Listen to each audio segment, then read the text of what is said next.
Bonjour à toutes, bonjour à tous et bienvenue dans Le français c'est facile avec Adrien. J'ai créé ce podcast basé sur les expressions françaises pour toutes les personnes qui souhaitent apprendre le français. Ces expressions peuvent être utilisées en toutes circonstances et c'est ça qui fait leur intérêt.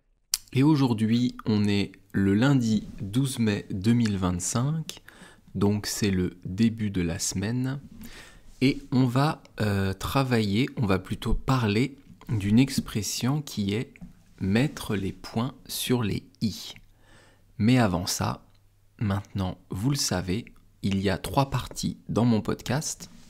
La première partie, une petite introduction sur des choses de la vie de tous les jours, un sujet que je choisis. Deuxième partie, une astuce de français, une étude sur la grammaire, la conjugaison, l'orthographe, le vocabulaire. Aujourd'hui, on continue sur la ponctuation. Et la troisième partie, c'est l'expression du jour. Et en guise d'introduction, je voulais vous parler de One Piece. One Piece, c'est un manga, c'est mon manga préféré, et c'est un manga que je lis depuis que j'ai l'âge de 18 ans. Donc ça fait 22 ans que je lis One Piece, toutes les semaines. En France, en fait, les mangas sortent sous forme de tomes. Donc vous avez un tome qui sort tous les mois ou tous les 2 ou 3 mois plutôt, pas tous les mois. Et donc vous pouvez lire le tome en entier. Au Japon, il y a aussi ces tomes qui sortent, mais il y a surtout, dans les magazines, toutes les semaines, 20 pages du manga qui sortent. Donc vous avez un magazine, le plus connu s'appelle Shonen Jump. Et bien, dans Shonen Jump, toutes les semaines, vous avez un chapitre de différents mangas qui sortent. Là, sur One Piece, on doit être au chapitre 1147, je crois. Attendez. 1146 ou 1147. Donc, faites le calcul. Un chapitre par semaine, 1147 divisé par 52 semaines dans l'année, eh bien ça fait 22 ans. Alors, moi j'ai commencé One Piece 2 ou 3 ans après le début, après la parution, mais depuis quelques années, le mangaka, donc l'auteur de One Piece qui s'appelle Eiichiro Oda, prend une semaine de vacances par mois. Être mangaka, être écrivain, être dessinateur de manga, c'est un travail très dur et surtout qui est constant. La pression est énorme, le rythme est énorme, et donc Eiichiro Oda, l'auteur de One Piece, a décidé de prendre une semaine par mois de congé et donc de ne pas publier One Piece une semaine par mois. Alors One Piece, ça parle de quoi ? Ça parle de pirates, mais pas comme les pirates des Caraïbes. Ça parle de pirates dans un monde imaginaire. Le monde est divisé en 4 mers différentes. Vous avez North Blue, la mer du Nord, South Blue, la mer du Sud, West Blue and East Blue. Et on suit les aventures de Luffy, Monkey D. Luffy. C'est le personnage principal de One Piece. Et donc on suit ses aventures à travers ce monde. Il faut savoir que dans ce monde, il y a ce qu'on appelle des fruits du démon. Quand vous mangez un fruit du démon, eh bien vous avez une capacité spécifique, un pouvoir particulier. Mais vous ne pouvez plus nager. Quand vous tombez dans l'eau, vous coulez comme une pierre. Eh bien Luffy, donc Monkey D. Luffy, le personnage principal, mange un fruit du démon et devient élastique. donc il devient un homme élastique, ce qui fait que ses bras peuvent s'allonger, ses jambes, sa bouche. Tout son corps est comme un élastique. Mais du coup, il ne peut plus nager. Sauf que lui, son rêve, c'est de devenir le roi des pirates. Et donc, un pirate avec un bateau qui ne peut pas nager, c'est compliqué. Je vous invite à découvrir ce manga qui est un chef-d'œuvre pour moi, un bijou, qui est toujours donc en cours de parution. Si vous connaissez déjà, j'imagine que vous êtes de mon avis. Si vous ne connaissez pas, eh bien je vous invite à découvrir One Piece. Vous pouvez trouver les tomes dans votre librairie ou bien sûr les acheter sur internet.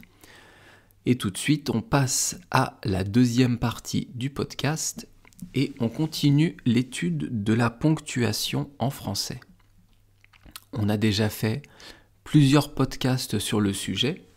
Aujourd'hui, on va parler des parenthèses. Alors, les parenthèses, c'est quoi ? C'est ces deux petites barres recourbées qu'on trouve dans une phrase. Ce qui est intéressant avec ce signe, c'est qu'il est en deux parties.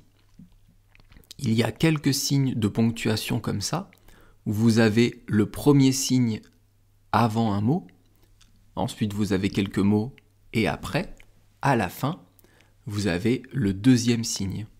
On dit d'ailleurs ouvrir la parenthèse et à la fin, fermer la parenthèse. Donc, ce signe de ponctuation est composé en deux parties, et ces deux parties sont espacées l'une de l'autre. Alors ça sert à quoi ces parenthèses ? Les parenthèses dans une phrase, on a deux emplois principaux. Le premier emploi, qu'on retrouve à 90% du temps, ça va être pour introduire dans une phrase un élément séparé de la phrase. Ça peut être un mot, ça peut être un groupe de mots. En fait, ce qui est dans la parenthèse va apporter une précision sur ce qu'on est en train de dire.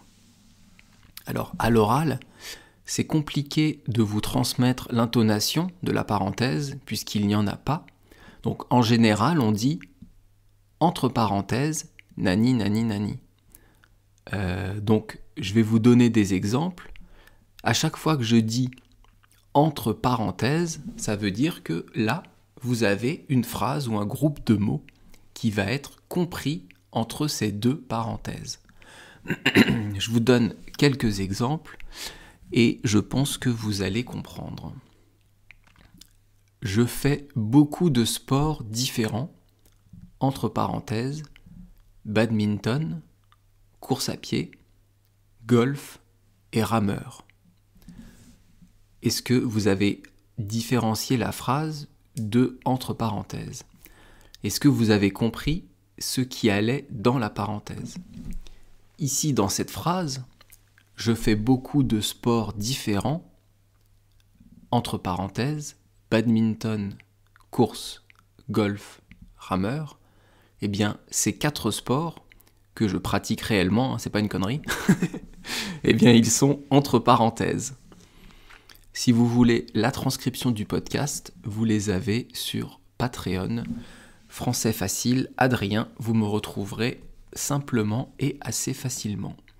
Alors un autre exemple, je vous en donne un, on va dire, je n'en pouvais plus, entre parenthèses, de sa jalousie, et donc je l'ai quitté. Donc là on parle d'une rupture amoureuse, mais la phrase pourrait aussi se dire sans ce qu'il y a entre parenthèses. Je n'en pouvais plus, et donc je l'ai quitté. Je n'en pouvais plus, entre parenthèses, de sa jalousie, et donc je l'ai quitté. Vous voyez, on met en fait entre parenthèses quelque chose qui va apporter une précision.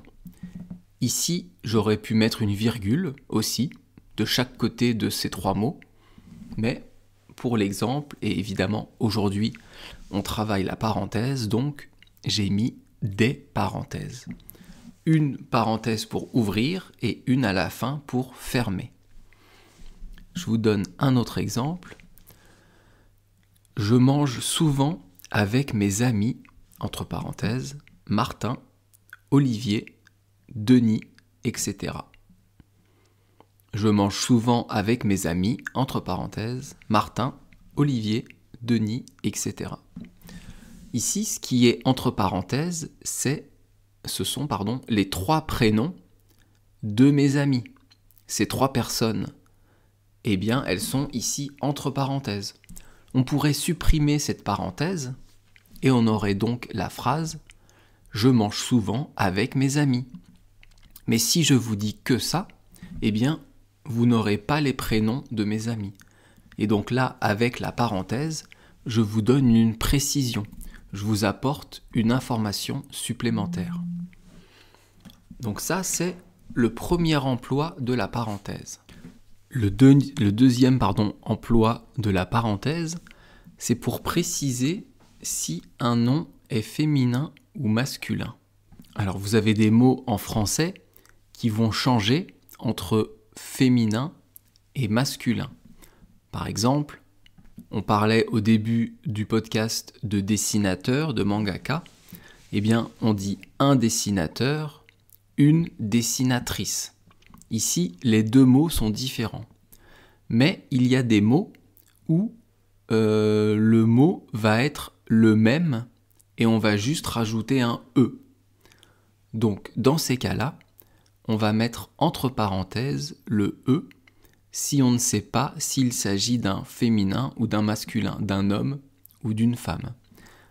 Par exemple, le mot « employé », un employé, là, si j'utilise « un », on sait que c'est un homme. Mais si j'utilise uniquement le mot « employé », on ne sait pas si c'est un homme ou une femme.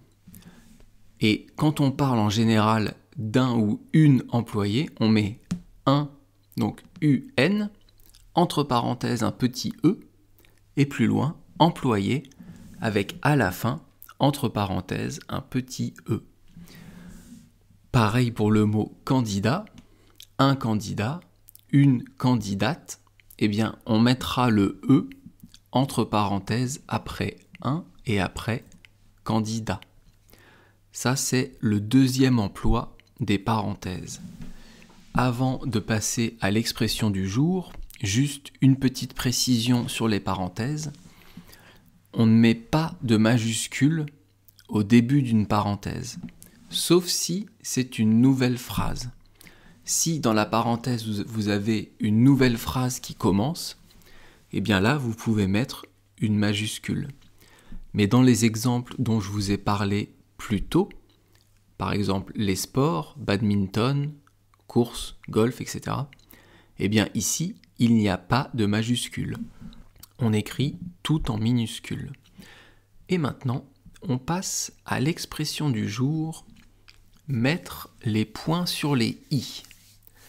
Alors mettre, c'est un verbe du 3e groupe, qui veut dire poser quelque chose quelque part. Voilà, je pense qu'on ne peut pas faire moins précis. Quelque chose quelque part, ça ne veut absolument rien dire et ce n'est pas précis du tout. Par exemple, on peut dire je mets j'allais dire quelque chose. Je mets un verre sur la table. Ou je mets un stylo dans le tiroir. Vous posez le stylo dans le tiroir. On a déjà vu ce verbe dans différents podcasts précédents. Donc, si vous voulez plus d'informations là-dessus, je vous invite à écouter ces podcasts. Alors, je vais vous conjuguer le verbe mettre au présent et on va faire l'imparfait. Alors, au présent de l'indicatif, ça donne je mets, tu mets, il met, nous mettons, vous mettez et ils mettent. Et à l'imparfait de l'indicatif, le verbe mettre, ça donne je mettais, tu mettais, il mettait, nous mettions, vous mettiez et il mettait. Et après, dans l'expression, on a deux mots qui sont les points. Alors, les, c'est un article pluriel qui peut être masculin ou féminin. Ici, c'est masculin parce que le mot point est un mot masculin. On dit un point. Le point, on en a parlé il n'y a pas longtemps. Il y a quelques jours, je vous ai fait un podcast sur la ponctuation et justement le point qui finit une phrase. Le point, on va le retrouver aussi au-dessus de la lettre I. La lettre I, elle est formée par un petit trait vers le haut avec un point au-dessus. Ça, c'est pour le I minuscule. Pour le I majuscule, c'est juste un trait vers le haut.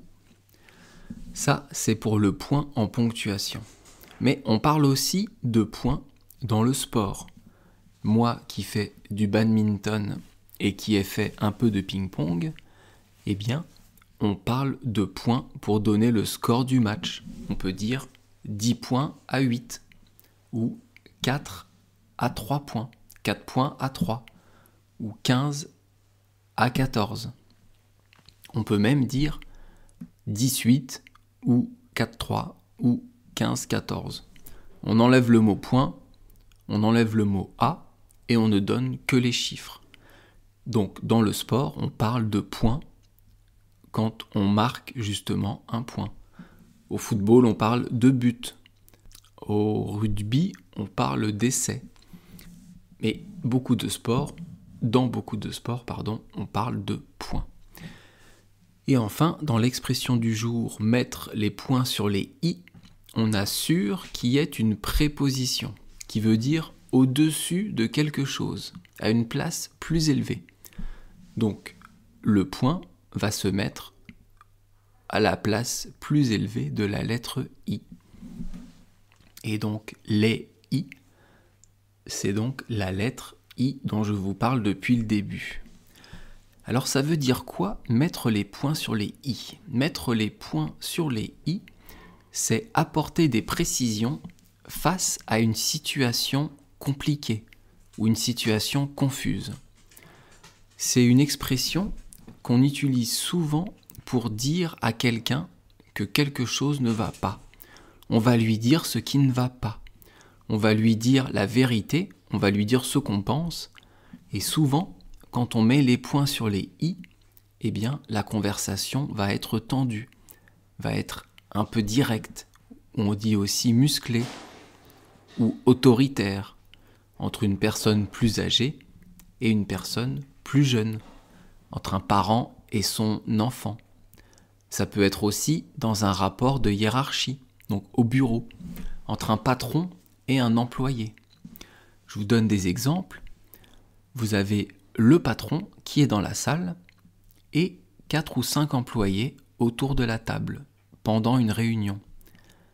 Eh bien, avant de signer un contrat, avant la signature d'un gros contrat, le patron va dire « Écoutez, avant de signer ce contrat, on va reprendre chaque ligne et on va mettre les points sur les i partout où il le faut.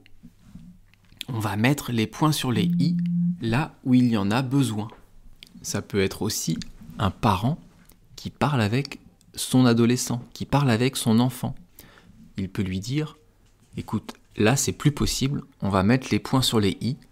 Quand je te dis tu rentres à 23h, c'est pas minuit, c'est pas 1h, c'est 23h, un point, c'est tout. » Tiens d'ailleurs, un point c'est tout, c'est aussi une expression française.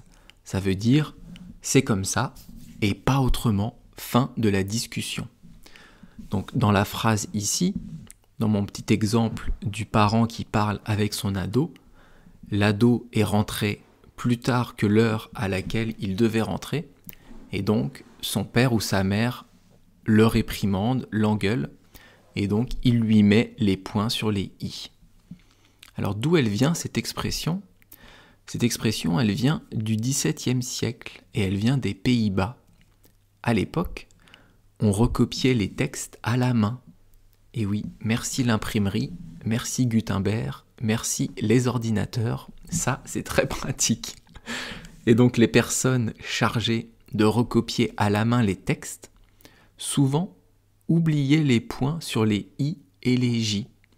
Et donc après, étaient obligées de reprendre tout le livre, tout le travail, afin de bien placer les points. Donc on disait de bien mettre les points sur les i. C'était un travail minutieux, un travail de précision, un travail long, et avec le temps, l'expression s'est transformée pour vouloir dire aujourd'hui apporter des précisions face à quelque chose de compliqué. Dire à quelqu'un ce qui ne va pas, dire à quelqu'un comment résoudre les problèmes, ou plutôt quels sont les problèmes et notre vision des choses. En traduction anglaise, ça se dit « to dot one's eyes, and cross the t's ». Donc c'est « to dot one's eyes and cross the t's ». Je crois qu'on arrive au bout. Demain, c'est une fable de La Fontaine qui s'appelle « Les deux mulets ». C'est deux ânes qui marchent et il leur arrive des choses. Je vous dis donc à demain pour l'étude de cette fable. Merci beaucoup, bye bye. Ah non, c'est pas ça. Merci beaucoup, à bientôt. Bye bye, hasta luego, matane.